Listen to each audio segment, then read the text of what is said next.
Good afternoon, ladies and gentlemen. Once again, welcome to the MMLM webinar, Divergent Thinking. Now, this event is organized by the Center for Corporate and Community Development, CCCD, of University Tunku Abdul Rahman, Utah, in collaboration with Malaysian Mental Literacy Movement, MMLM. Now, I am Jiang Fengwei, and I'm the moderator for today. In this webinar, our speaker mentioned once that we shall do a workout on our mind by switching the way we habitually think, simultaneously think of multiple similar or contradicting concepts and flex our mind towards the other view. And I believe this will be the main purpose of today's webinar. Now, before we work out our minds, please allow me to share with you some background information about our speaker today. Assistant Professor Dr. Ngiao Yok Ming obtained her PhD, Master of Philosophy, and Bachelor of Arts in Media Studies from University Malaya. Now, she is currently an academic and deputy head of the Center for Curriculum Development and Innovation, CCDI, of University Tunku Abdul Rahman, whereby she helps in developing teaching talents and promoting innovative approaches and pedagogies among the faculty members. In response to the COVID-19 pandemic outbreak since last year, now she has learned that virtual education is not merely a temporary measure, but will lead the way, popularizing blended learning and optimal mix of physical and online learning. And more flexible program structures, of course, for example, general elective courses, micro-credentials, gap year, among others. Now, among millennials when pursuing their tertiary education, she was the academic advisor to her children's alma mater at the children's primary schools, when continued to provide training and support to those schools as the community service projects.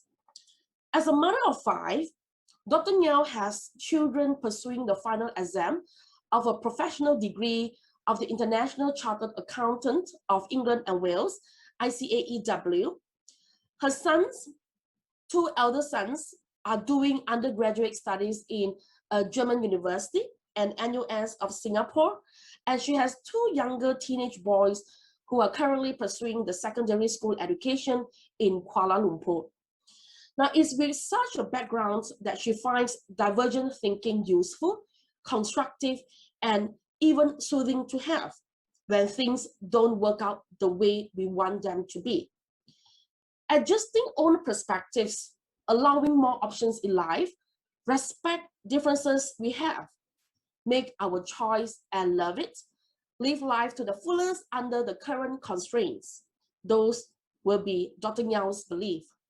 Now, these are not just tips, but a way of life, according to our speakers today, Dr. Ngiao.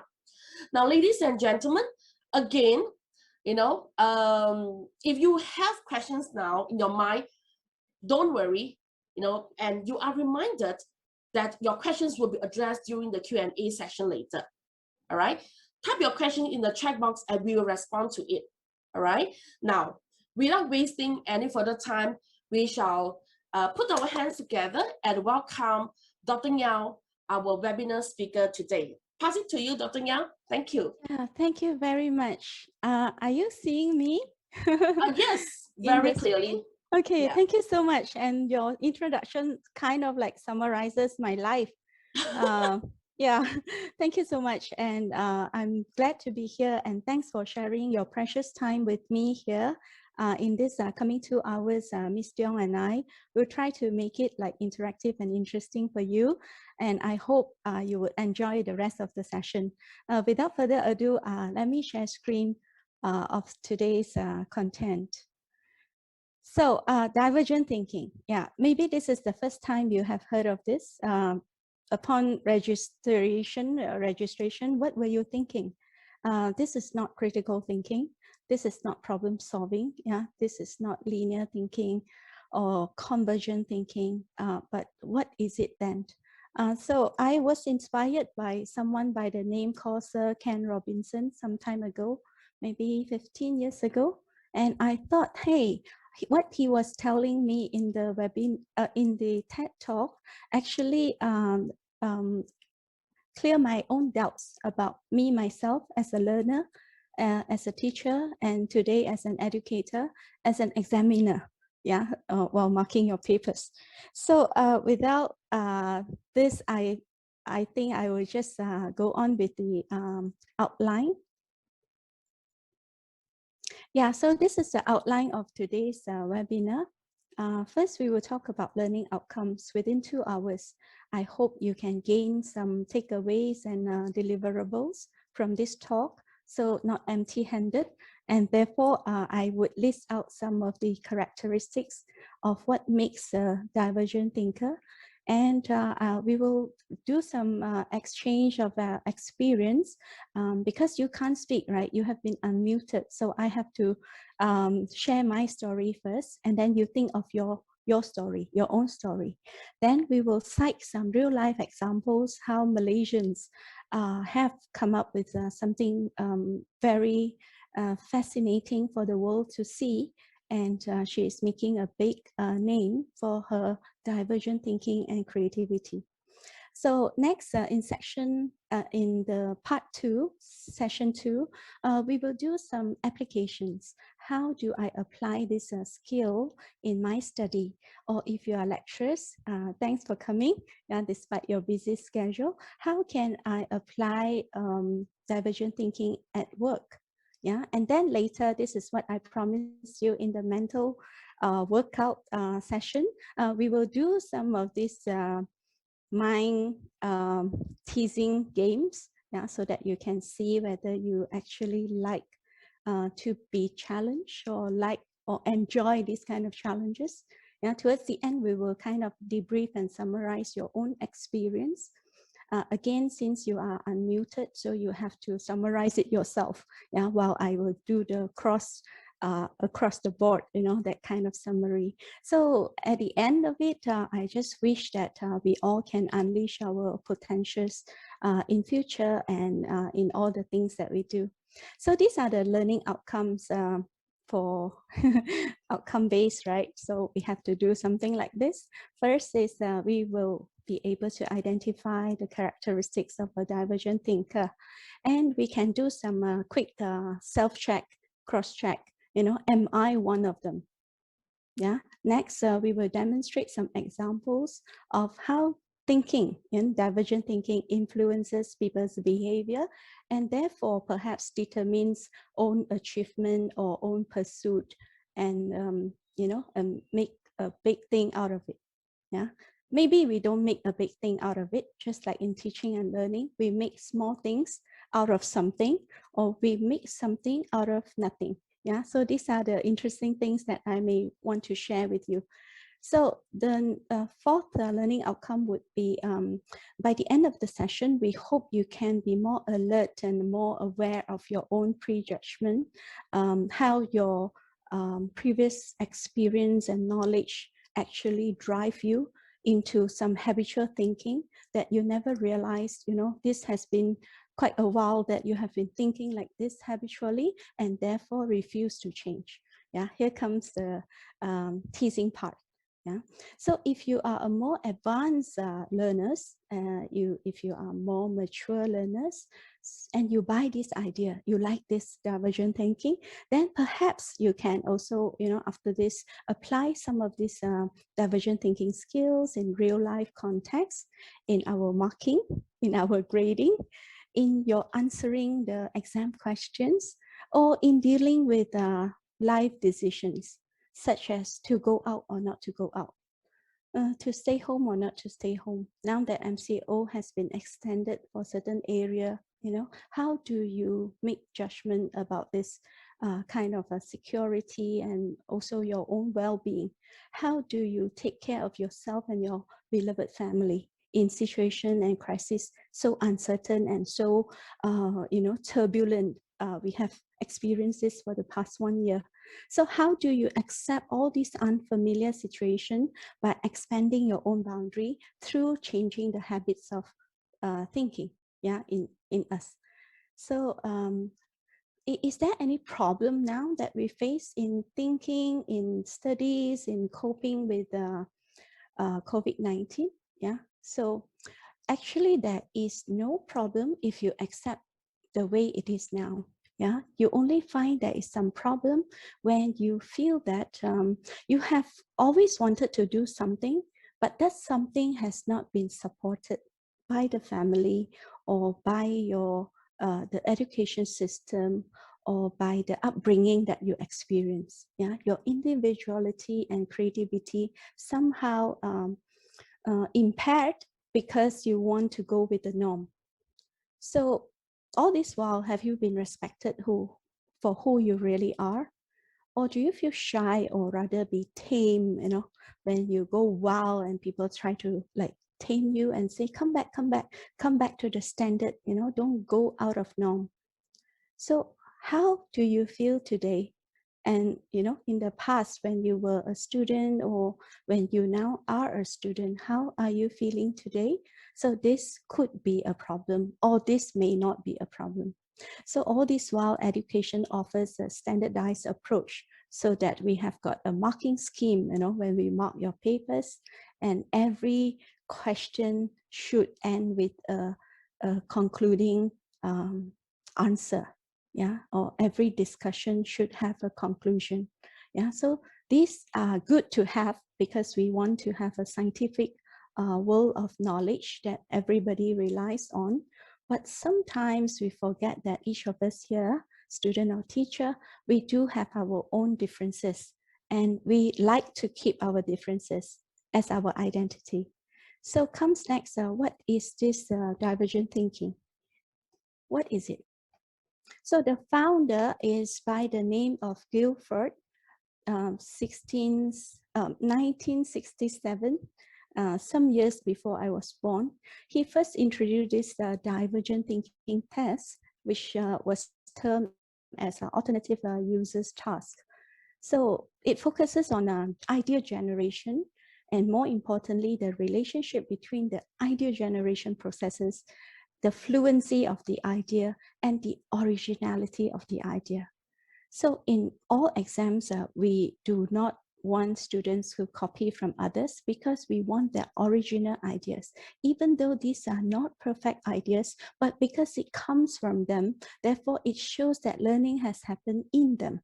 Yeah, so these are the relevant work that you may want to look at. So come to this person that I respected very much. Sadly, he passed away last year in August 21st. Yeah, on August 21st. So this is the strong advocate, a British author, a speaker, and a renowned international advisor on education in the arts to the government. Yeah, so I belong to the art stream. And some of you belong to the art stream too, right?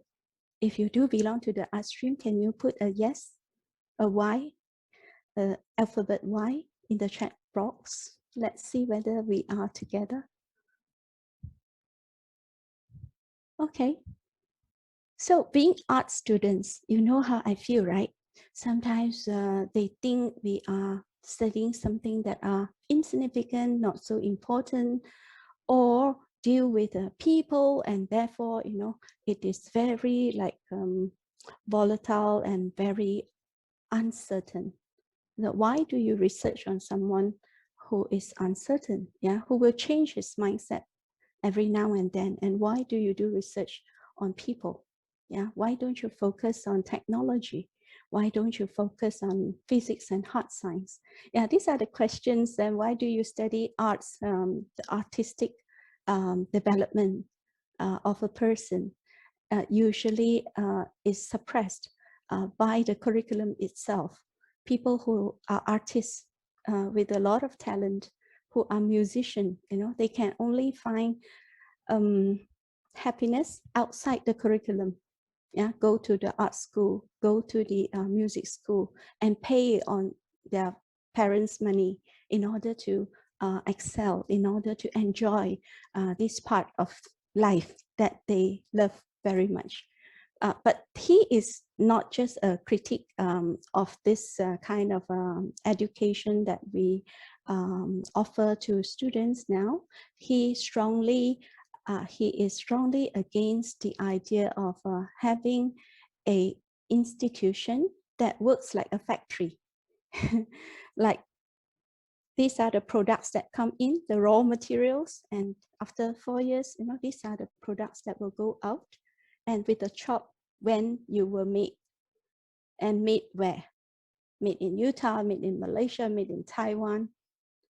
He is against this kind of very rigid and structured education that make many of the children lose interest in their studies.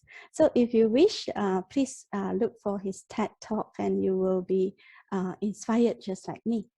So this is in honor of Sir Ken Robinson, and he said, so now our task as educator is to educate the whole being, not just one part of them, not just the brain, but the heart, the mind, the soul, in order for them to face the future.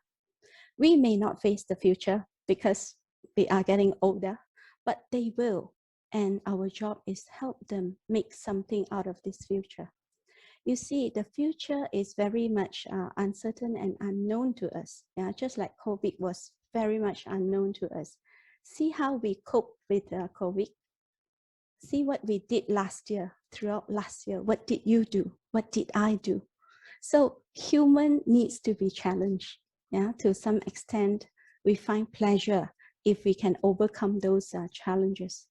So as this is the graphic that I picked and choose, from Sir Ken Robinson's sharing, then I would want you to think like, if there's only one thing that you remember after this talk, then it would be divergent thinking means many, many, and not just one single answer or one perspective or one thought, one idea. Yeah, so it has to be many, it has to be multiple, and it has to be meaningful for us.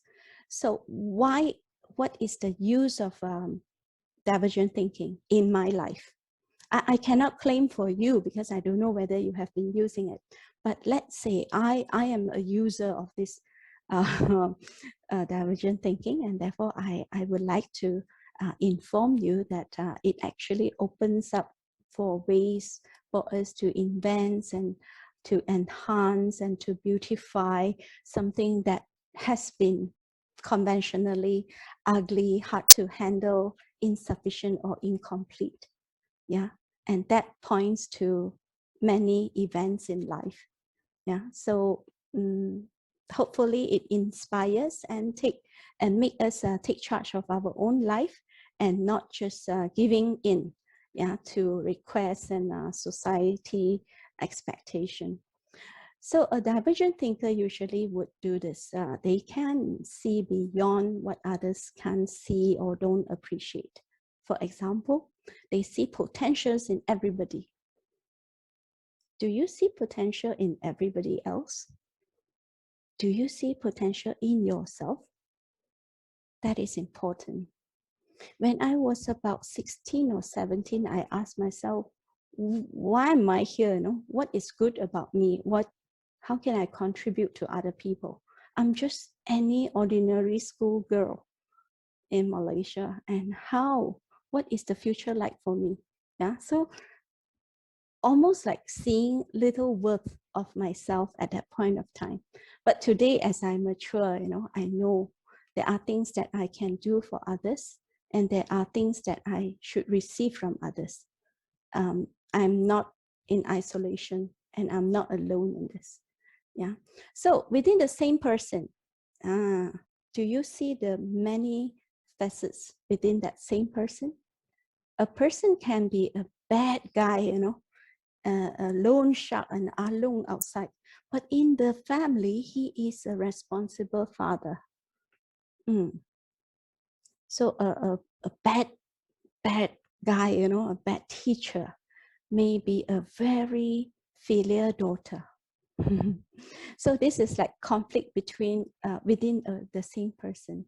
Yeah, a good speaker may be a bad, having bad behavior. Yeah, so these are the conflicts in life that we usually come across, and the multiple perspectives of the same issue. So to go for AZ vaccine or not to go for AZ vaccine, that is the issue here and now. Yeah, to stay home, not to stay home, that was the issue last month. Yeah, to go to private hospital or to go to the public hospital for vaccination, that could be the issue next month. So issues keep coming, and we are here to like learn to cope. And when we cope, sometimes we feel satisfied, and sometimes we are totally like very unhappy with the decisions that we make or people make for us. So different dimensions of a problem, different solution to a question, and many methods of different strength. So you have your own strength, right? You may be a sporty person. Yeah, you may be a very talented orator who can speak very well, who can persuade and convince very well. Yeah, but people seldom see that part in you. People see you as quiet and even shy. Yeah? So these are the things of different strengths. So if there's only one thing you must remember after this divergent thinking talk, it would be many. How about doing this and looking good? No, sometimes you look foolish because you just have too many wild ideas and too many options. And what you suggest sometimes will put people in the dark, they can't follow what you are saying or doing. And sometimes you lack of focus because you think, it's like jack of all trades.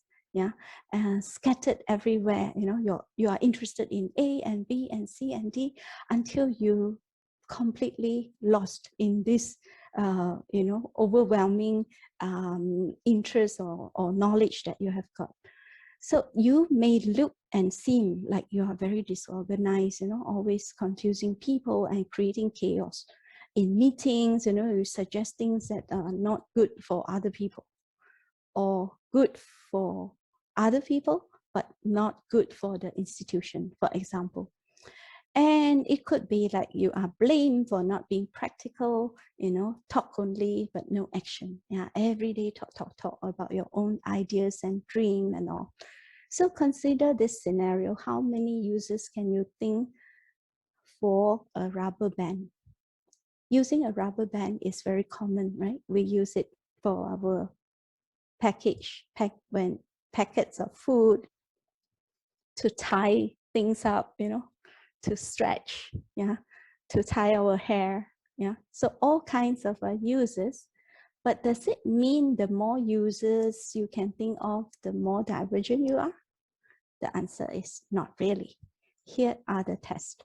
So I personally thought this would be the measurement of good ideas, yeah, and divergent ideas. So here it is. Test number 1. Is it original? Hey, did you copy from somewhere? If you copy, you can quote or cite, right? We have been told in academic arena, we can do that. But if it's so original, the idea, does it create surprises to people? Does it attract people, want to join you, watch what you do, and even follow you? Yeah, like recently we have all these key opinion leaders. Yeah, they do take people along with them with their fantastic ideas and very original approach. Yeah, everyday TikTok will show you different things and different way of doing things. So second criterion will be, is it creative? Is it resembling state of the art? State of the art is not about art.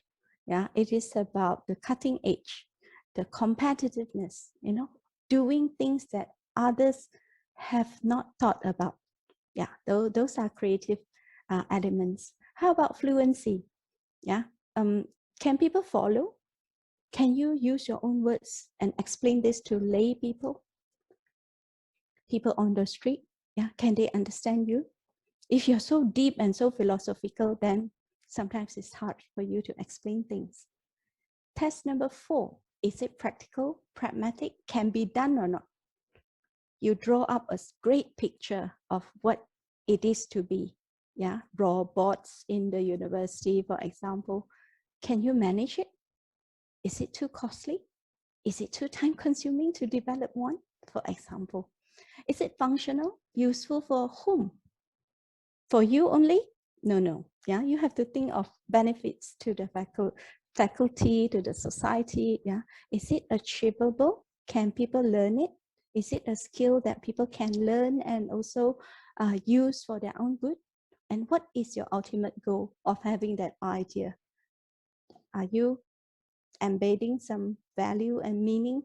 Are you doing it for common good? Do you want to commercialize it? And commercialize is not a dirty word. Yeah, mean people do commercialize their ideas in order to make it sustainable. The more people buy in this idea, the more it generates users. And more users means this idea can run and can do more for more years to come, and not just get stuck after one whole year of trying out. Yeah, so these are the tests of our ideas. So let's do a self-check. Please ask yourself, hey, are you a person who asks many questions? When people see nothing like doubtful, they're not doubtful at all. It's not a doubt. It is something very certain, but you still ask questions. Then you may be a divergent thinker. And are you comfortable when something ends without any conclusion? A discussion has happened and there's no conclusion. Are you okay with that? Are you philosophical in that sense? Do you enjoy playing with words? Do you often or seldom jump into conclusion too early? Do you forward messages very fast, very quickly, without thinking through whether they are true or whether they benefit others or whether they will cause harm to others? Do you wonder and daydream a lot? Like one whole day doing nothing, just maybe like recollecting some old photos, check through some old books, arranging old books, and you feel very happy about it. Do you always tell others, don't worry, things will be okay? These are divergent thinkers because as they believe in many, so they don't see this as the only solution. They see this problem opens up to many solutions, but yet to be found. So if I am patient enough, if I'm seek help, then maybe I will find it someday, somehow. So don't worry. Yeah. Are you humorous? Yeah. When you encounter some unhappy events, how many days do you need to quickly overcome this negative energy and come out stronger and feel it's okay, I can take this? Yeah, this is part and parcel of my life. So here we are. If you have done the checking, because I can't hear your story, so I have to share my story. Yeah. So me and my roles, just now, Ms. Tiong already helped introduce me. On one hand is my professional life, my life as a lecturer at Utah. On the other hand is my family life, my personal life, where you can't find elsewhere because I'm not on Facebook. Yeah, so only people who know me will get to know what I'm doing. Yeah. So between all these roles that I play, I find divergent thinking extremely useful for me because when facing different people, yeah, my students, my colleagues, my mentor, my supervisee, I feel there is not just one way to approach them, and I can appreciate them because they come in all sizes and all forms and all metals, they look they all look very different. Miss Young said, I have 5 children. My 5 children, they are all very different. Different talent, different interests, different likes and dislikes. Yeah. In fact, there is little in common. I also don't see what we have in common, except that we are eating similar food, living in the same house. Individually, we are all very different. And when this personal difference is appreciated, I feel people are happier. That includes myself. Yeah, when I, as a person, is being appreciated, I feel happier. Doing nothing, daydreaming. So I would like to tell you little anecdotes about my upbringing as a child. When I sat in the classroom, I have many questions. But being in a Chinese primary school, teachers don't really entertain your questions because he or she needed to deal with 50 children or 48 children. So no way and no time and no space for her to answer any of your questions. So as a child, what do? I cannot suppress this question. So in me, there are like 2 persons in me, one saying that, hey, I don't think the teacher is telling the right thing, actually it's only her own perspective only, yeah. Maybe I should, read up more regarding this. And it is when I am doing this monologue, I don't even speak, it's the mind thinking like that. So teachers see me as a good girl, sitting there, not asking questions. Suddenly, I lost the lesson. I don't know where she's talking because I was busy doing my own my intrapersonal conversation within myself, and nobody knows. Yeah, so it is with this kind of approach, that I don't do very well in academic. Okay lah, I mean average and above, but I'm not those top scorers because in a way, I don't really truly believe what the teacher said was 100% true. I feel something not right. Yeah, but it's just that I'm too young. I don't know what is not right there. Yeah, so it is interesting, for a young child to do this kind of self search, yeah, within herself or himself. And if you notice, people around you, if you notice, there are people who kept quiet, but when you ask them, they have a lot of questions. This could be a divergent thinker. Go search for them, yeah, because they need someone to talk to. So as an adolescent, I have many issues, yeah, with my studies and relationship because I like to dramatize something and see what is the outcome of it. Yeah, for example, I choose to stay outside during my Form 6. Yeah, it's by choice. It's my choice that I wanted something different, not staying home. Yeah, and you tell my choice, right? So is it truly your choice? Yeah. So if it's your choice, then you will appreciate this opportunity more. But if you're forced to do this and that, I think sometimes we grumble a lot when we are forced to do it. So now I'm an adult and I have many different interests. I like singing, I like this, I like that. And I attend so many webinars since last year. Before last year, before COVID-19, we were very busy traveling. Time spent on the road is too much, maybe 3 hours per day. Yeah, during peak hours, it just took me 2 hours to come home. But when COVID-19 came, those webinars, international, local, faculty, department, and just tremendous. Yeah. And at the end, you need to choose which one you want to delete, which one you would for sure turn up. Yeah. So these are the things. So there was one question asked by participants. I don't know who asked this question. Hey, your divergent thinking can prevent dementia or not? Wow, this is something for me to think in the future. When I age and become older and older, to avoid or prevent dementia, do you think I can practice more of this divergent thinking?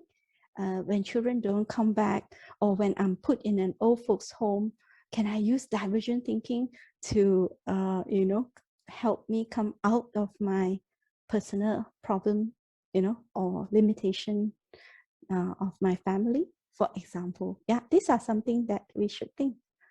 Okay, so, and who are you? I have told you my story, right? It is only fair that you have something in you that you can share, perhaps in future when we meet again. Yeah, who knows? You could be my colleague, you could be my student, right? So if we do meet again, I would like to hear, who are you, who you truly are, and how are you doing? How are you coping? Are you okay?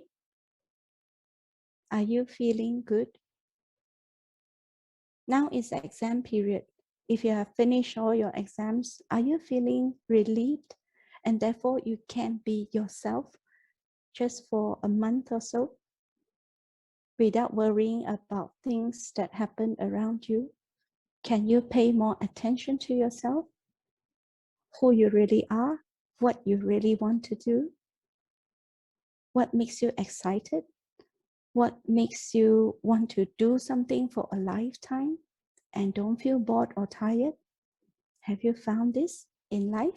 If you have, then divergent thinking perhaps could be used, to seek all kinds of possibilities. So we can't solve our problems. Let's say our problem is we don't know what we are good at. So we don't know what we are good at is something like we felt it that way, right? So we wait for others in who dealt with us tell us what we are good at maths, good at numbers, good at statistics, good at language skills, good at presentation skill. This is what we are good at. So I think when this is the problem, perhaps we cannot just use the same way to solve the problem, but rather we need to research about this problem. We need to look around and see people facing the same issue, or we read up about other people's work or research, to get some ideas of what this problem, why this problem arises. For example, I just share one incident. I told you it took me like 2 hours to travel back to home before COVID-19. And the usual mentality would be, hey, oh, I'm caught in a jam. Yeah, so that means I am a victim of this. But an exceptional mindset would bring in another perspective. Hey, what do you mean you are caught in the jam? You actually caused the traffic jam. It is with your car traveling on the road that added to the n number of car is n+1 now with your car coming in. Yeah. So a reflective person, a divergent person would not feel that I'm the victim all the time, but rather, hey, it's time to think about public transport. At that time, it was MRT. Yeah, was it an option? Yes, it was. Yeah, for before COVID. So these are real life examples. My examples are not extraordinary. I wish that you can watch this movie together and see how exemplary this Malaysian is when she tried out something new, totally out of expectation. So she was trained as an architect, but later she became an artist. So I would just like to share this with you, and we will move on to the video soon. Yeah. So she created a name for herself recently, once again, yeah, by having this appearing in Time magazine with this picture. So this picture was actually created by her team. Yeah. Later, you can search for this and see what the team has done. Yeah, it comprises about 10 to 12 people, and they put matches, yeah, on the surface, and they actually light up the matches, and they took pictures. And this is one of the pictures taken. It's all done on the floor. Yeah. So the next would be a famous one would be during the outbreak of COVID-19 last year, she created this "I am not a virus" artwork, yeah, to say that we are not guilty, yeah, of being a carrier of the disease, yeah, and do not discriminate, because these people may not be mingling around too much, not taking care or not wearing face masks. Yeah, they could be hospital workers, yeah, or cleaners who caught this, who got infected. So do not judge. So for this, I would like to call for a break time, and then we will come back after this video. Over to you, Ms. Jiang. Okay, thank you.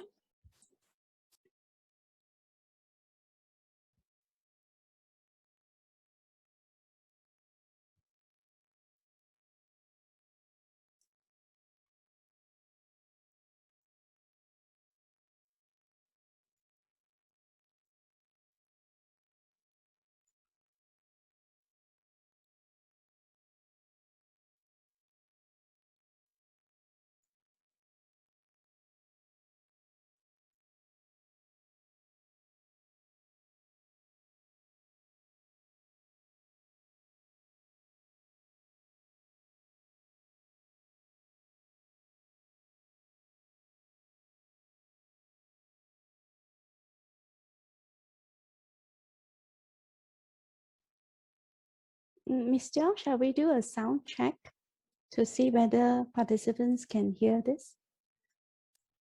Okay, all right. Perhaps I will share again.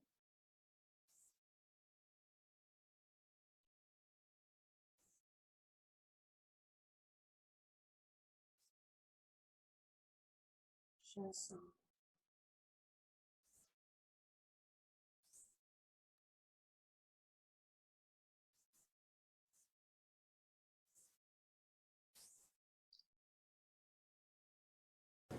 Okay.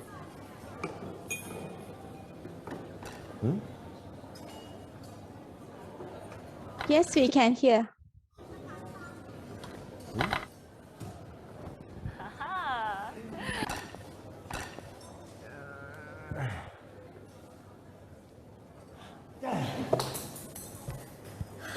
I won! Why are you so good? I'm very good because I've played with 64,000 chopsticks this month. In a one In 1 month. master. Thank you. Use my hand.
Back to you, Dr. Yang. Thank you. So that was Red Hongyi with her stunning 64,000 chopsticks that she used to make Jackie Chan a portrait. She has many other interesting creations. Yeah, you can follow or search for her online. Yeah. So now, welcome to this part 2 application of divergent thinking. Now that we know what it is, yeah, many perspectives, many solutions, how do I then apply it in my study or at work? So for students, yeah, there are just too many, demand from the lecturer. Give your original idea, go and research about this area, and write reflection, what inspires you, that kind of thing. Yeah, so if we look at this for students, we have to first know, how do we know what we know? For science and technology students, I think problem solving is part and parcel of your studies, right? Then you have this, so solving problem with a single correct answer of the most feasible solution, has always been the search in academic world, yeah, where we look for solution. And that solution we need to justify, we need to demonstrate, we need to compare and benchmark with other solutions. Yeah, so it is all strongly grounded in logical thinking. Cognitive skills are very important. Yeah, so in arts and science, in arts and humanities, sometimes we have different solutions depending on which group we deal with. Yeah, so for children, this could be the solution. For teenage boys and girls, for teenage boys, maybe these are the solutions. Teenage girls, these are the solutions.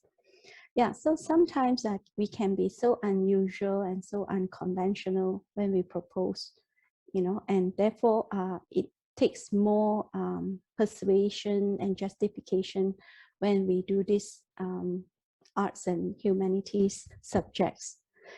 So for science and technology, it is very grounded in proving evidence-based inquiry. Everything has to be structured, procedural, accurate, and you have to be meticulous. Yeah, you cannot afford to make mistakes and miscalculate a lot of things.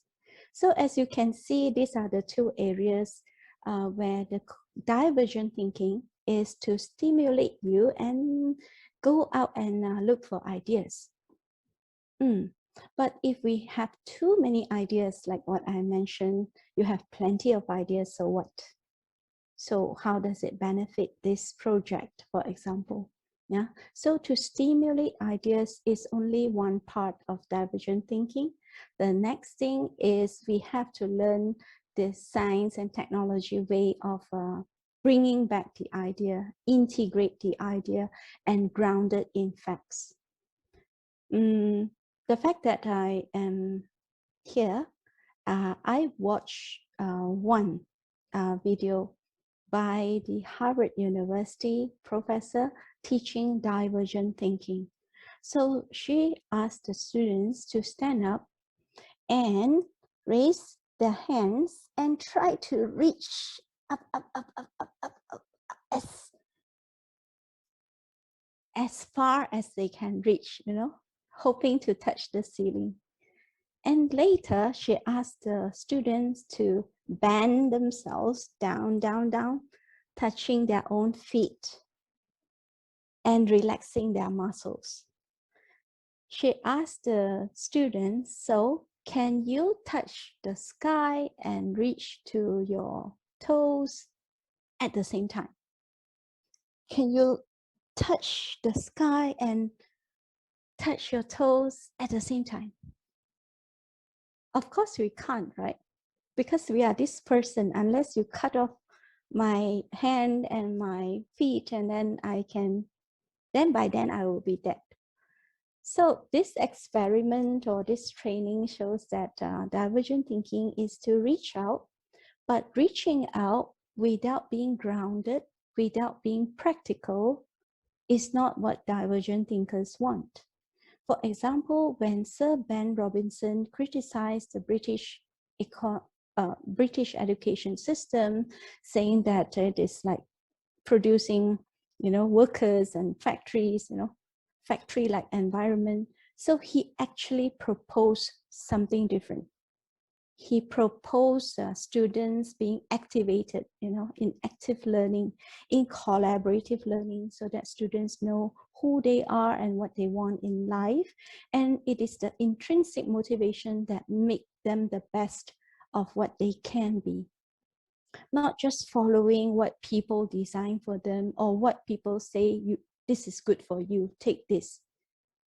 And being a doctor, being an accountant is good for you, so you must pursue this. No, yeah. So as he criticized, he has to give an alternative. Remember the many solutions and the multiple perspectives. After giving those ideas, you have to come up with something grounded, concrete, suitable for the British context, so that people can take up and use it. If I buy in your idea, I want to know how am I going to use it. If I buy a handphone, I want to know how am I going to use it. And I can use it for how long? Do I have to replace a new one every 2 years? How can it be sustainable? So your ideas need to be sustainable with your argument being convincing. It's the same slide that I'm showing. So now you have got plenty of ideas. So what am I going to do? Yeah. So checklist is here. Then we see whether what we propose in our assignment or in our community project, in our service to the community, is it sustainable? Is it pragmatic, functional? Whom does it benefit? If we can answer most of the questions, we pass the test, and therefore we become a useful divergent thinker. Yeah. So for students, if you are looking for a job upon graduation or looking for an internship opportunity, etc., there was a question during the registration. Yeah, a question asked, so how can I benefit from divergent thinking if I'm seeking a job? Okay, that's a good question. Yeah, with COVID, many companies are closed down and do not wish to receive or accept any interns or any new workers. So that makes it double challenging, not just the physical distancing that is challenging, it is penetrating the job market or, creating values for the company becomes challenging for any job seekers. Yeah. So how you have to think from the point of view of your employer or the supervisor or the HR manager who interviewed you. Don't just think of yourself as a student. Therefore, I want to show my CGPA 3.3. I want to show my co-curriculum. I want to show my project work. That is from your point of view. Turn it around. What is the employer's point of view? What do they want from you? We are all fresh graduates, so we do not have work experience. Then how can I show to him or her that is value in me that can bring me, further in my career if I get accepted into this company? Yeah. So you have to be aware of doing the search of that company. Make sure you get the facts right. Yeah. Grounded. Yeah. Don't be too fascinated by the idea of being divergent. Yeah. Because in interview, at the most, you get 10 to 15 minutes. So you have to be prepared. Yeah. So that you look well prepared, intelligent. Yeah. In front of the future employers. So what are the person's credentials? Academic achievement is just one part of it. Yeah, all this while we focus on the score, the tests, the assignment. But this is only one part of it. Yeah. Beyond that, like what projects have you undertaken and what challenges have you faced in the past and how did you resolve those issues and challenges? Did you seek help? Yeah. Did you work together with your friends? Give examples. You know, how did you help others overcome real life issues? When I was sitting in the board of selection for AFS, American Field Services, to select some candidates, you know, in order to do an exchange in the US, and it is fully funded by the US government. So candidates showcase their co-curriculum, etc., etc. So we often ask, what do you do during your free time? Let's say on Saturdays, Sundays, what do you do? So there was one little girl, you know, looking timid and shy, and she said, we do church camp.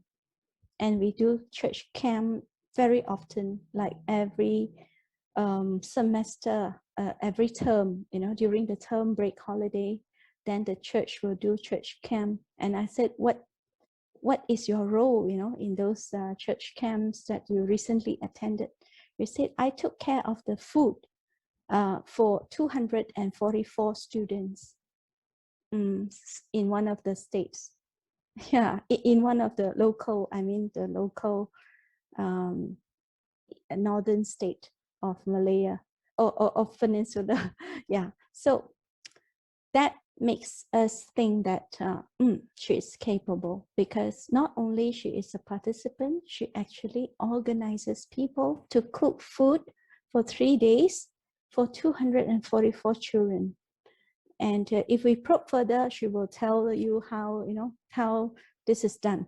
Yeah, this organization and the catering and the manpower, and how did she overcome the food wastage, for example. Yeah, so these are very valuable experience that I think adult would want a job seeker to have. Yeah, so that if you have those experience, the integrated life experience, therefore solving a single you know, a problem would not be so difficult, because you have experienced much more challenging tasks in the past. Yeah? So these are the, and have you ever left your familiar environment and take up the challenge to do something which is unfamiliar? Yeah, to be voluntary into this refugee kind of education, yeah, or any other things that you take up voluntarily just to experience something different. Yeah, maybe an exchange program, maybe some community service work, or maybe take up something, you know, in your around your community, environmental pursuit, etc. Yeah, so these are the things where it makes you stand out. Yeah, so I just give you a simulation of an interview question. Assuming you are driving on your way to a designated place and your car can only take one more passenger and you are the driver, right? So these are 3 candidates, and which one would you take with you? Remember, you can only take one of them. The other 2 will be left behind. So the options given are these. So can I see your options?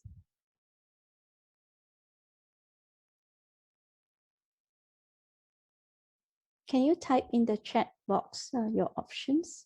I'm just curious.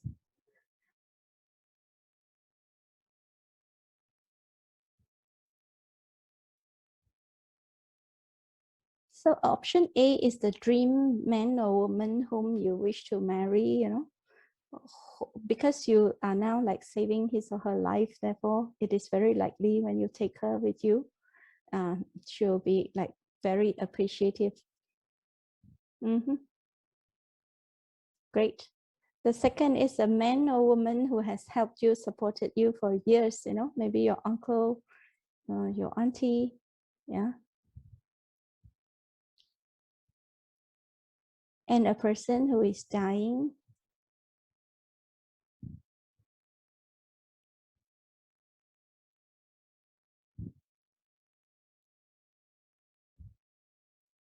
Yeah, pick your choice. Remember, there's no right or wrong. We are just different. And maybe if I ask you the same question tomorrow, the answer will be different again, right? Because you change your mind after thinking overnight what this question would bring you. So if you have chosen D, none of the above, then this is where the challenge comes, right? You have to justify why didn't you pick any of them? Hey, what's wrong with you? Are you unkind? You will just drive away? Or how?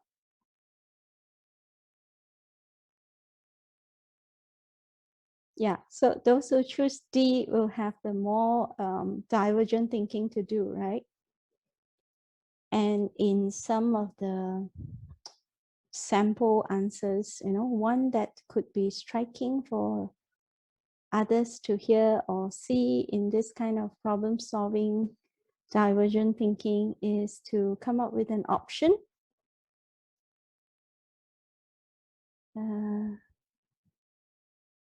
Give the car key to the man or woman who has supported us for years. Ask him or her to send the dying man or woman to the hospital. And then left with you and your dream man or woman, to walk to the destination. Hence, almost like a happy ending. Well, so this is a morally challenged test. But of course, the smart answer, now that we all know the smart answer, and when we repeat it, then it is no longer a divergent thinking task, right? So you have to create another scenario that gives this kind of scenario and see how the candidates think. So this is just like one way to tease your mind. Okay, I would like to bring you to the, just now we were reaching out, right? So it's divergent thinking. And then we have to bend ourselves and be grounded to the flow. And that is called the convergent thinking. So to do so, this is like, we open up, the blue color is to open up to see all possibilities. And the green color is to close, to come to action and proposal. And for researchers, right?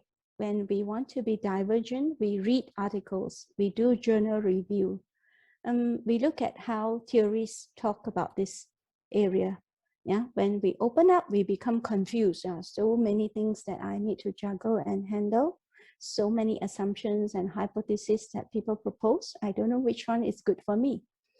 Then comes this more challenging process of making decision, making your own selection and choice of which area, what method to use, etc., in order to come to the final, well thought out plan and the final action that you want to take.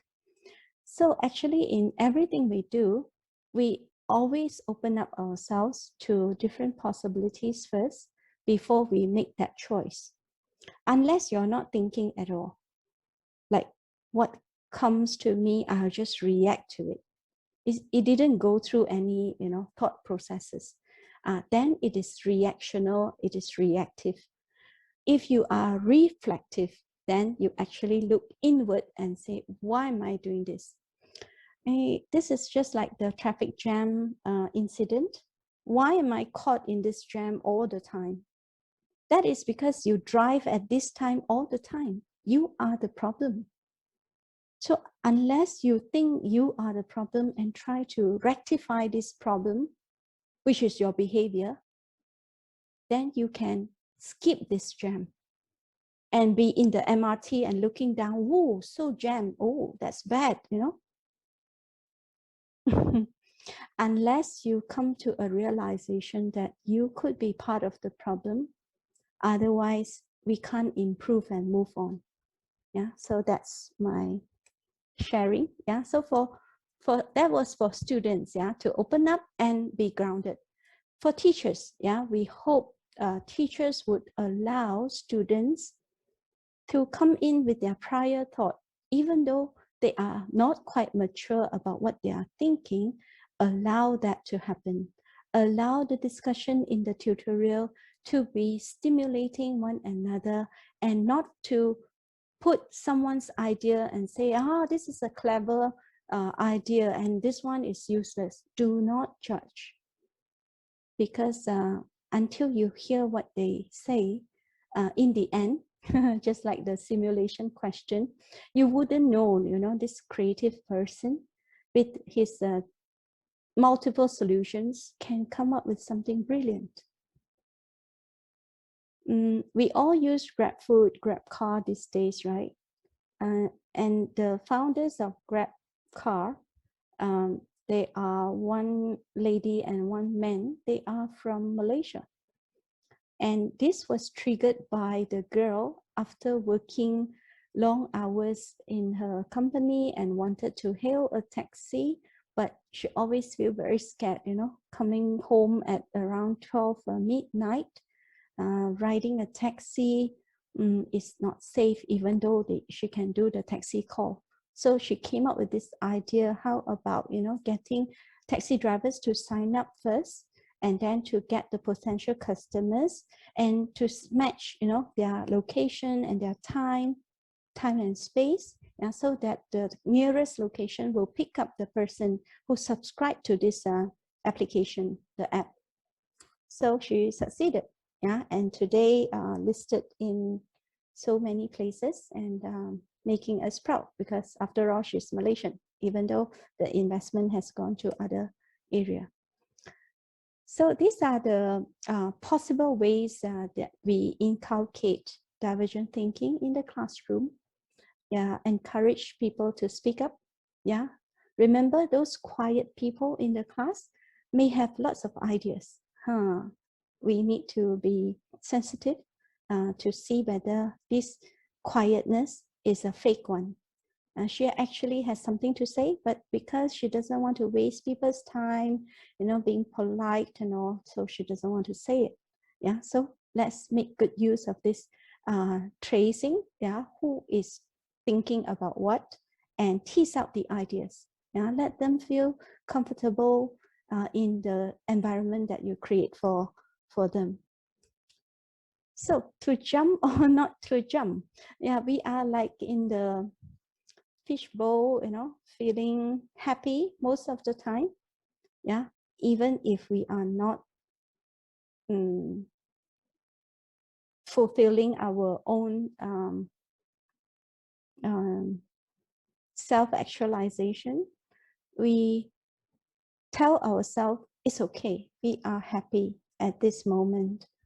Okay lah, boleh lah, So we succumb to like a standard which is lower than what we expect. Yeah, whether it's job or anything.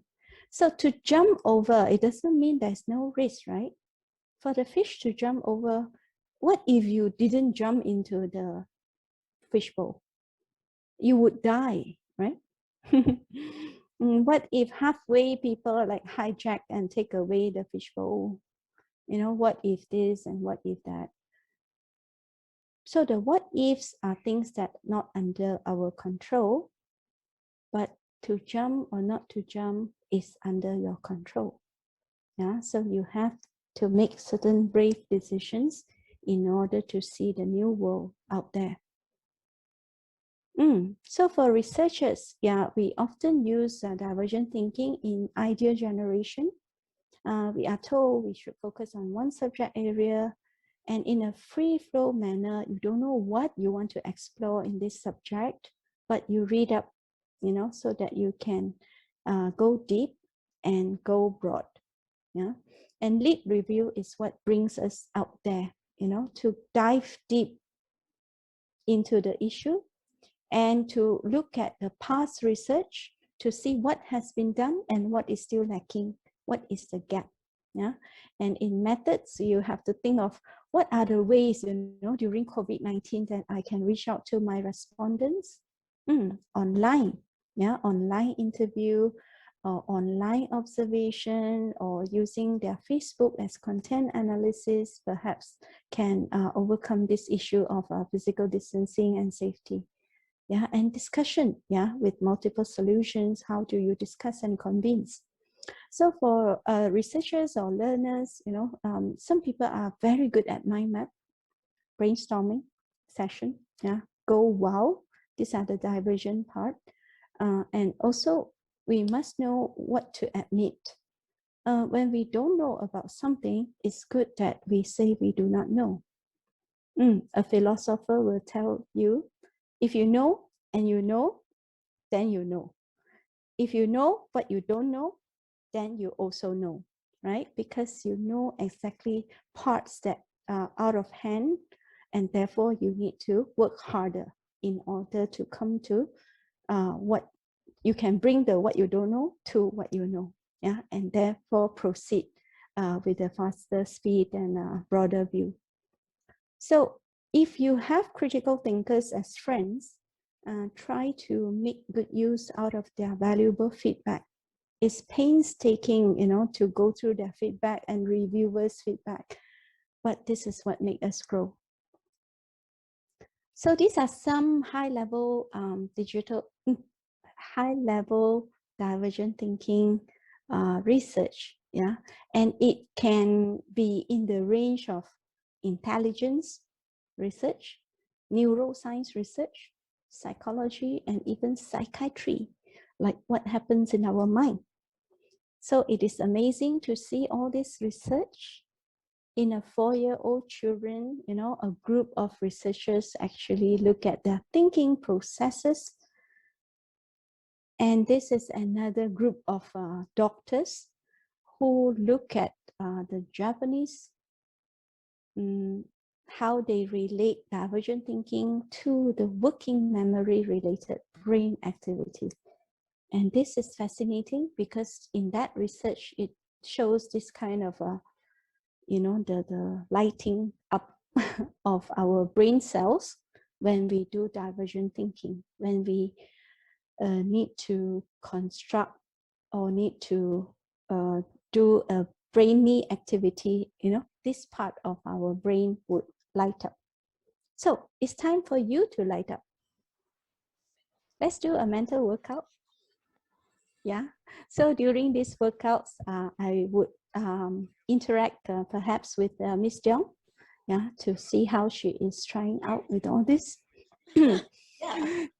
So if you are ready, we shall do this mental workout.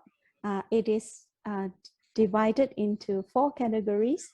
First, number, then words, patterns, and symbols.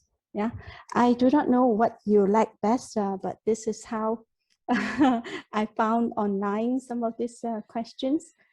So this is about going diverse and reaching out, divergent thinking, and also it has got an answer. So it is also convergent thinking. Let's try out the first one. Find the pattern of rows in the table and determine the missing number.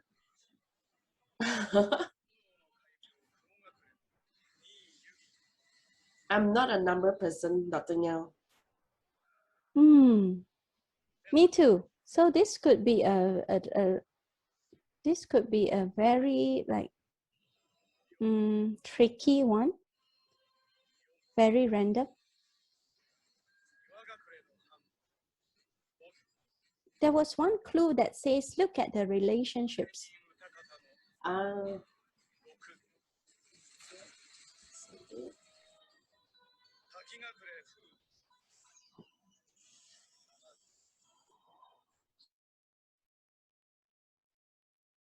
If you have the answer, you may want to type it. And this slide is number 45, right? You can type like 45 and your answer. We have response from Lao Hui Yin. Hui Chose Yin. B, 384. Hui Yin, Wow. can you share with us your justification, perhaps? Seriously, Yeah. I don't know the answer. All right, we have Ki Fui, who mentioned B and, oh, B and another one, no, it's not listed. Oh, another number not listed. Yes, you know, this is a Ki Fui, he or she mentioned 384, 404. All right. That is great. Yeah. So maybe we can go to the one Yeah, with, Hui Ying has the justification, Dr. Niao, she say plus 20 times 4. Is that a formula?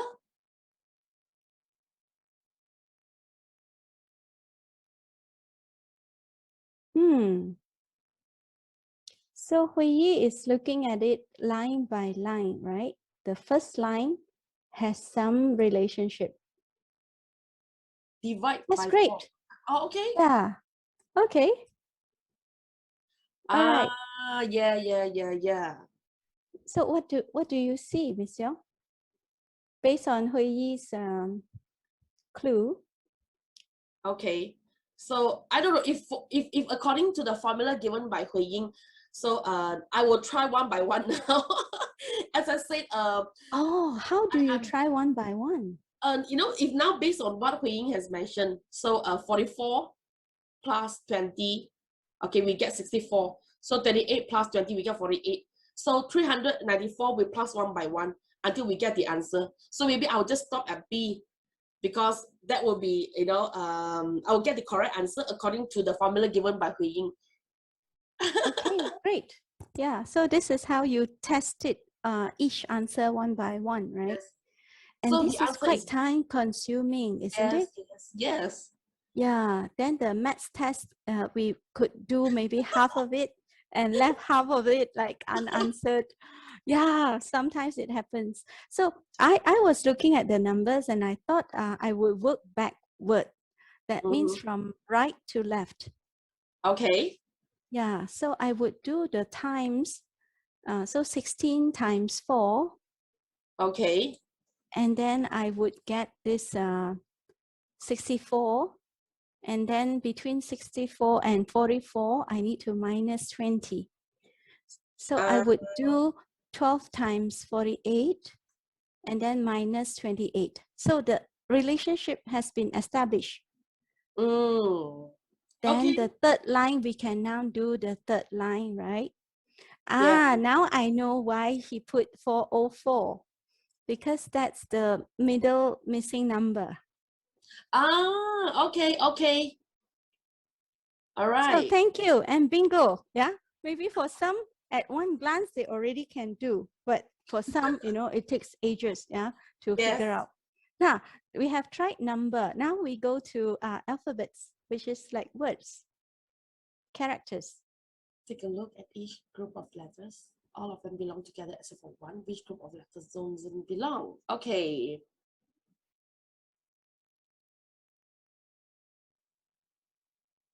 Is it the difference of those groups that have consonants or vowels? Cannot be.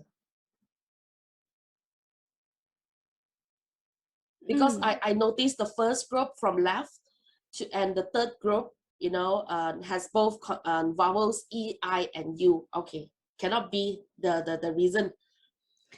How about if they change the question to choose 2 group of alphabets that, you know, are different from others? I think then the vowel thing can be the answers, right? Yeah. The first and the third. Yeah. So this is question 46. If you try to answer this question, you can put 46A, 46B, 46C, you know, judging from the left to right. So you have got 5 options. We have Ki Fui, Catherine, and also Shekin and Nizris. They chose the second group, JL and Q. What is your justification, Catherine, you want to try? Hui Xuan, Shen Yin, JL and Q. So everybody chooses the JL and Q. Yeah. That means the relationship is obvious, isn't it? It is not misleading. Can they type out the justification? Yes. Shekin mentioned distance equivalent to 2. Hui Xuan mentioned alphabet and its numbers respectively, odd and even. Jian Hao mentioned, okay, Jian Hao has another answer, which is OQSU. What is your justification, Jian Hao? Because most of the respondents, they mentioned they chosen J, L, and Q. Okay. So for the first group, A, B, C, D, E, F, C, D, E, F, G, H, I. Okay. Are you talking to yourself or are you talking to us? Talking to myself. Talking to myself. Okay, what is it now? Many people still very confused, why choose J, L, and Q? Okay, so Angela here mentioned, okay, so for the second group, it should be the odd one, because for the second group of the letters, J, L, and Q, actually two alphabets are missing in between N and Q. So J, K, L, M, J, K, L, okay, K is missing, then an M is missing, and then OP are missing for the second group. Whereas other groups, there's only one alphabet missing in between two letters. So we have to read within the letters and look at their relationship.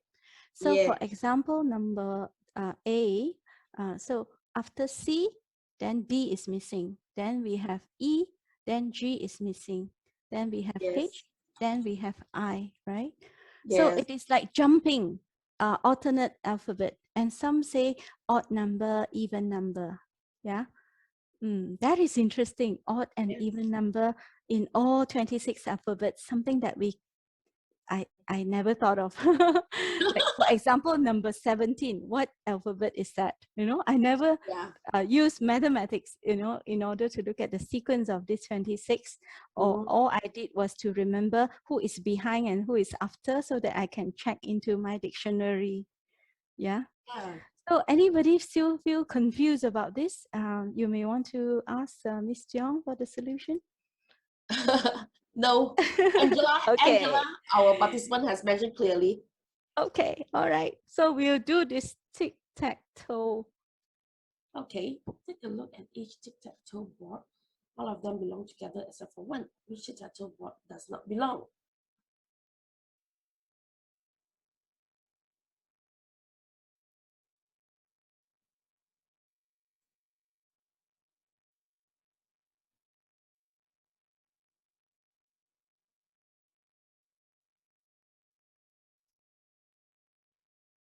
Fourth.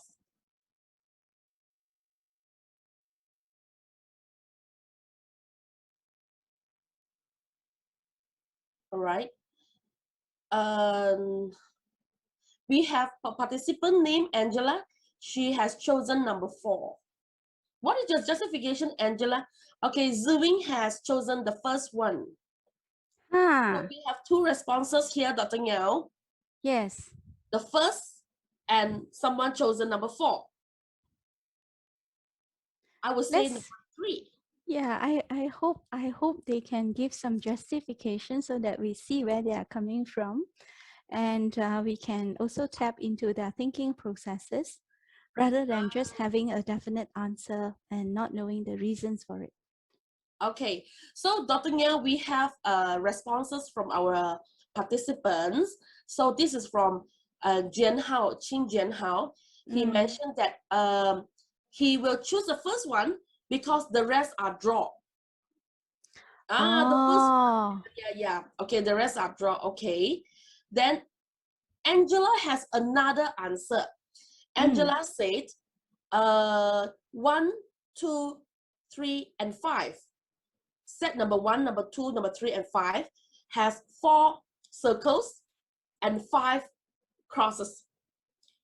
So only the fourth one, you know, has 5 circles and 4 crosses. So the person with the circle started first for option D, right? While Yes. the rest are more crosses, therefore the person who drew the cross start first, and therefore makes the D outlier, extraordinary, different from the others. So Ziving and Hui Xuan here, our respondents, our participants, they mentioned, Ziving mentioned first one, so it should be the odd one. Then Hui Xuan say no, third also won. Which one? The third also won, right? Yes.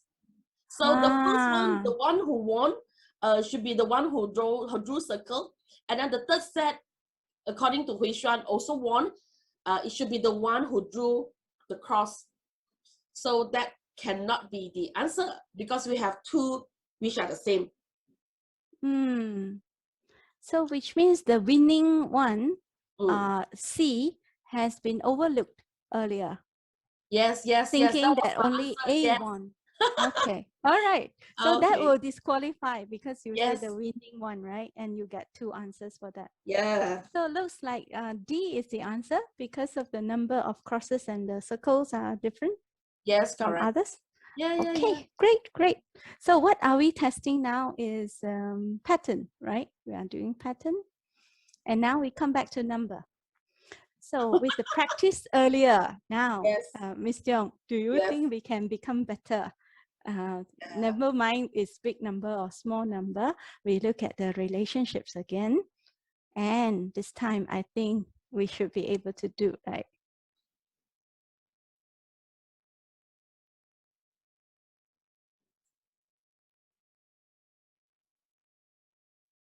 $34. D. Yes. All right. So most that was fast. our participants are very, very fast. All of them chose D. Good. Yeah. So this time round, we read from row 1 to row 2 and row 2 to row 3. There are relationships. We just follow what the other 2 rows says. Yeah. Okay. Everyone is good. Yes. Even if you even others have answered, you can also still type in your answers to see whether you are keen, in this kind of number game. Next. Choose the most logical explanation for this. Now it's COVID time, right? This woman is not mean, not a bad person, but she inflicts pain several times per day, and she wears gloves when she works, and she doesn't get blood on her hands. So, the woman is a killer. The woman is a phlebotomist. The woman is a pharmacist. The woman is a chemist.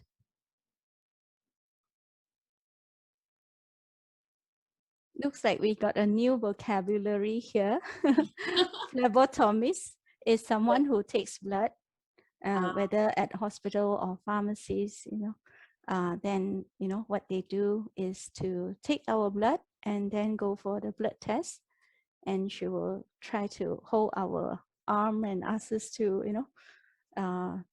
hold tight and release, that kind of thing.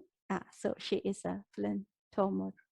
So we have answers here given by Angela, Hui Shuang, Chen Nam, and Yik Hao, and Jia Hao, and Jaisley.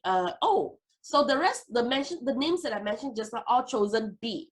The woman is a phlebotomist. But Jaislyn mentioned the woman is a killer. Why, Jaislyn?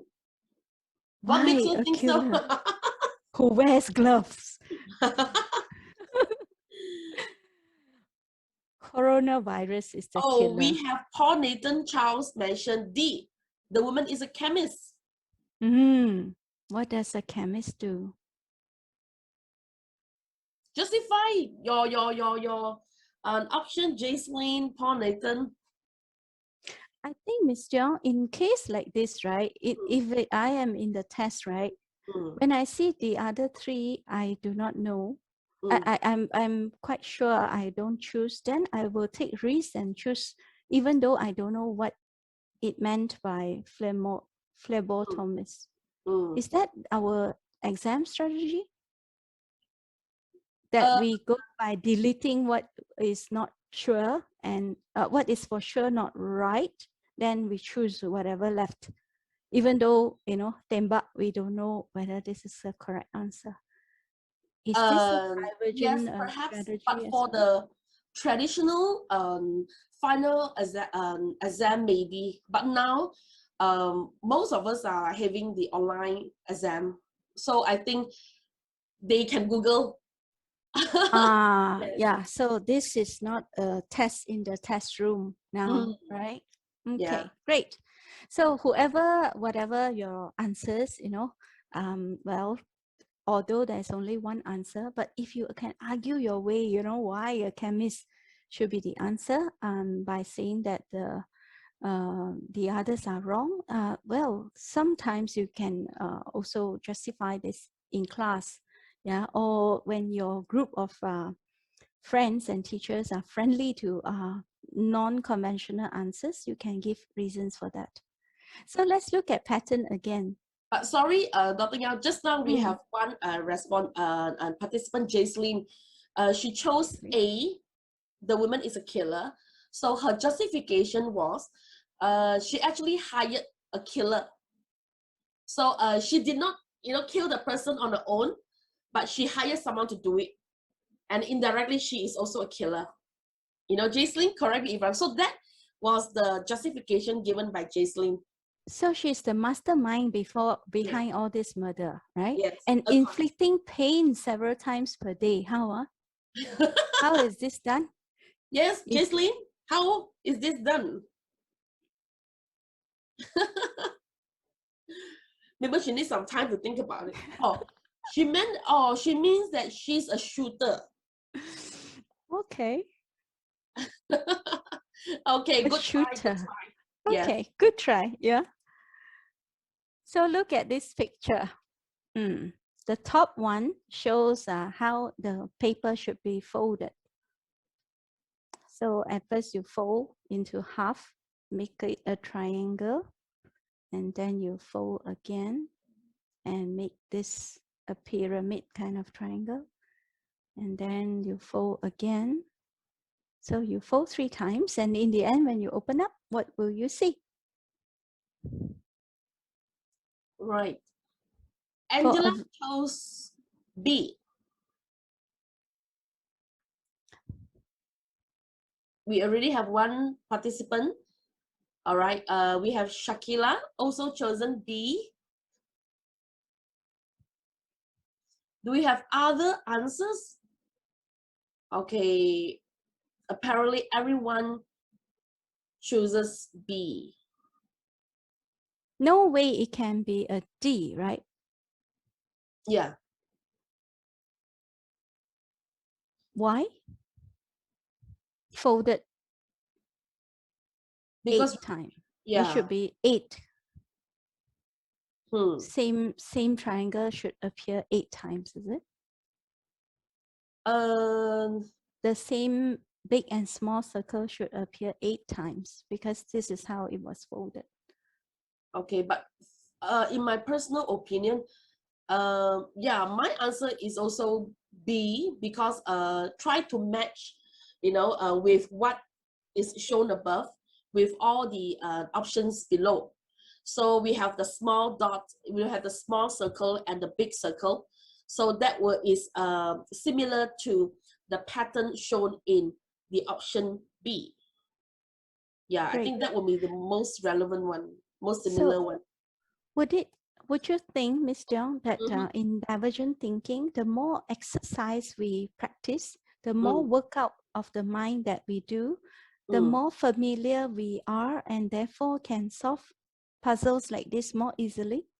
Yeah, like we can visualize better and we are more sensitive towards relationships. Yes. I mean, among the numbers. Yes. Yeah, perhaps so, yeah.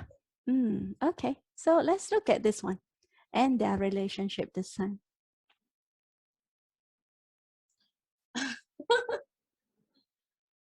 If we have a time limit, I will choose the one with the largest number. That would be D. But if we don't have the time limit, then I will go and minus one by one. Okay, we see answers coming in. Okay, D, yes. See? D. Yes, everyone chooses D. Okay, we have, all right. D. And Jasmine chooses D. If you D. are lost, you put an L. If you are totally lost, you don't know what the answer and you do not want to follow people saying B or C, put an L. Thank God no one is lost, Dr. Yang. Good. Everyone is very sure. D. So what is the formula? Yeah. Oh, +2 +1 -1.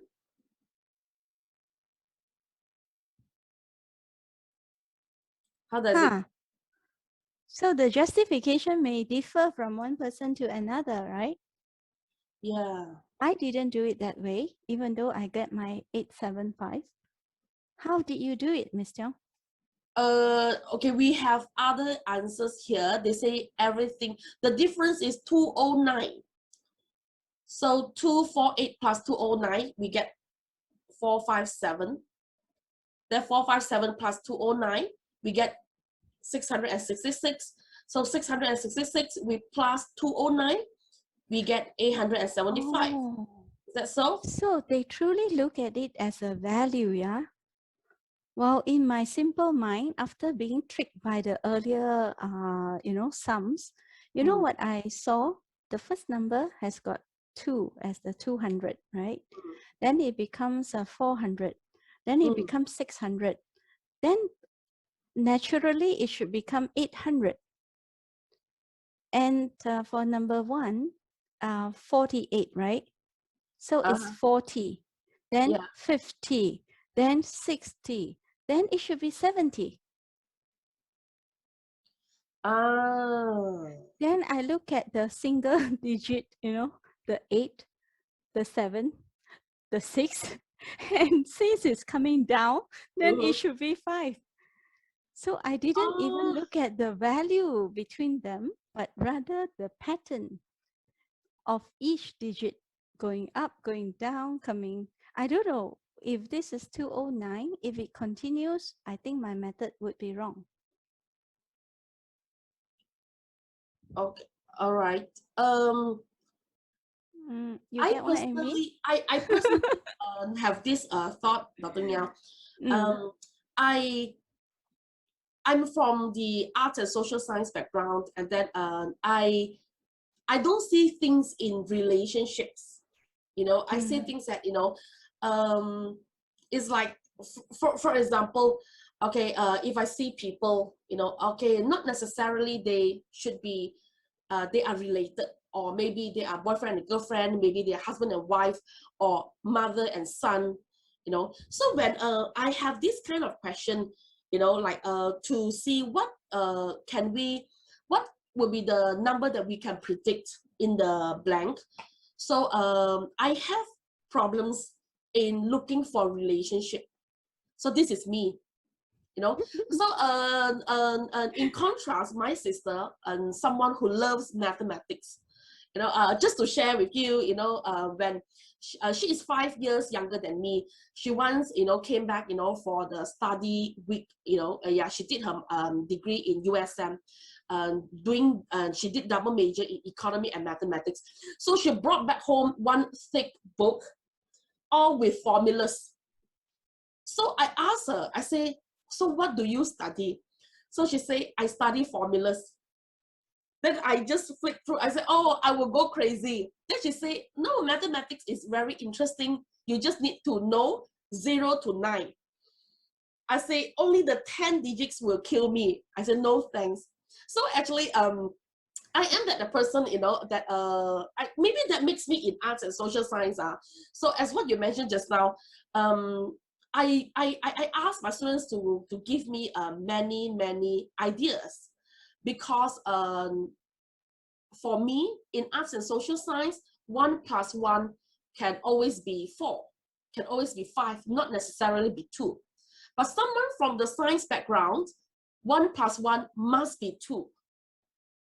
So that is my understanding. So how do you justify 1 + 1 is not 2? Okay. Any examples? For example, okay, 1, you know, 1 can be one furniture. So we cannot quantify furniture. All right, yeah. So the furniture, so it's actually 1, but actually we have tables, we have chairs, we have cupboard. Yeah. So I would think in that way, you see. But I don't know. But maybe for my friends who you know who major in science programs, so for them 1 is always the number 1 + 1 must Right. be 2. Yeah, so that is. Miss Song, I resonate with you. Like Yeah. the 1 + 1 thing is like, I have an idea, you have an idea. So we share our idea. In the end, we got 4 ideas, because now I have 2 and you have 2 after the exchange of ideas. Yeah, yeah. Okay. So 1 + 1, when 2 people come along, then it becomes 4. And therefore it multiplies. Yeah. Okay. Right. Okay, let's look at the shape again. Is this easy? This is question number. This is question number 52. So you can write 52, A, B, C, D. So many have chosen the first one. So the first answer. It's the flipping, right? The Yeah. symmetry and the turning around. Did you do the flip and the turn? Or did you have any other idea how to do it? I think everyone share the same thought. They learn from yeah. So now we are gaining some experience, right? And we become more confident in answering the next question. Yes. Now everyone is like competing towards the time. See who is the fastest.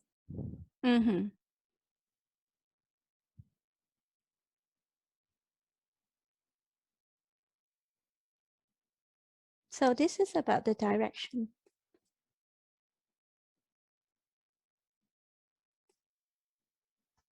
This is question 53.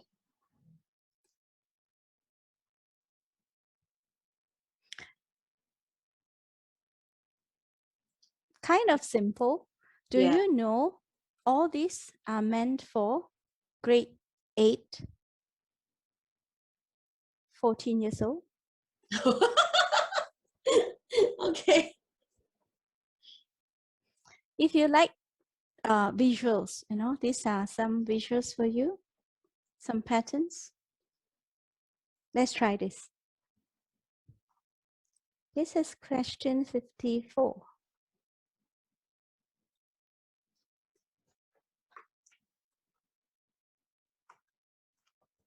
B. B should be the answer. Yeah. Yeah, a lot of B's coming in. Yeah. These are visuals, people. Otherwise, we struggle to see what should be in front and what should be at the back. Right? Yes. That's good. Let's try more shapes.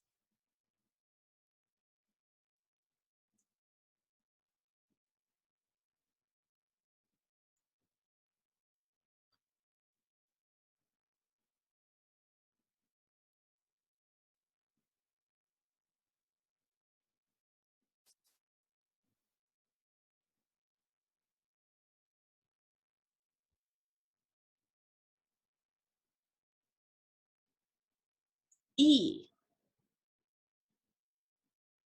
D. Okay. We have conflicting answers here. We need justification, right? Yeah, yeah. Otherwise, So, it's a random choice. Mm. okay. True Sin, you want to justify why is it E? And Paul Nathan, E also. Fernando, you choose D. I have no idea at all, Dr. Nyao. D. We have 2 E's and 2 D's.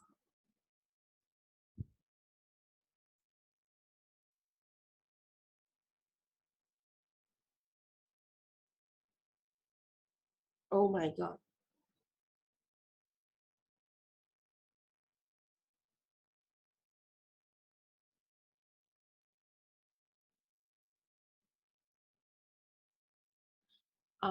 Different with the up one. Okay, so Dr. Nyao choosing said because it is different from the one above. Same row dot as the middle. My brain. Different. Well, they are all different. Mm. So there must be relationship beyond the differences. And we need to pinpoint the right relationship.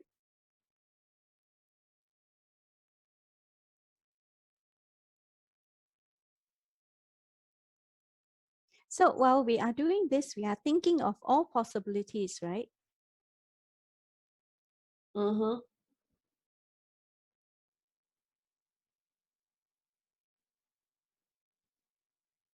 And those are the divergent thinking processes. And later, if we do come into this convergent thinking, then we can find the answers. If there's no definite answer or the question is like incomplete, then we will get very diverse answers, all correct based on their own justification. If it happens in a test, then everybody get bonus mark because there's no one fixed answer.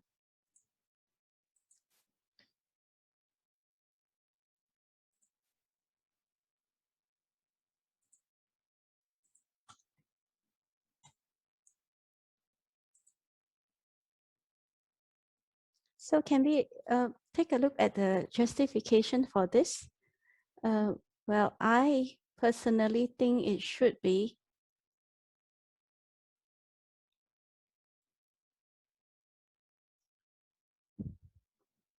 All right. So the participants, they are giving their justification in the chat box there. Mm-hmm. We have one question from Kifui. Thank you for your question, Kifui. We will respond to you during the Q&A session later. So according to Angela, the similarities are seen in the cross motion. Ah.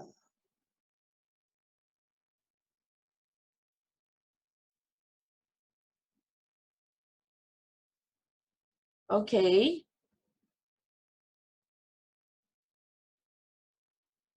So Catherine mentioned, first 2 rows have 3 patterns at random. So for the 3rd row, find the missing one. All right, then we have Yushin. There are 3 types of patterns and each pattern has 3. Okay, yet CU mentioned the small circle, 3 in a row, each of them is either at the bottom or middle or on top.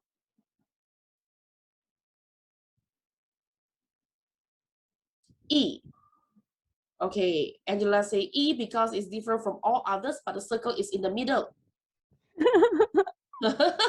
Okay, that's great. Yeah, I think I buy the idea of you know, if you look at the 9 of them, and then if you do a cut across, like you put a tick, then do you see the 3 are the same? Yeah. And then now look for the other 3 that are same. Can you see the top left? The 2nd row right, and the 3rd row middle. Okay, so yeah, thank you, Dr. Nyao. So maybe we now open for Q&A session since we already have a question. All right.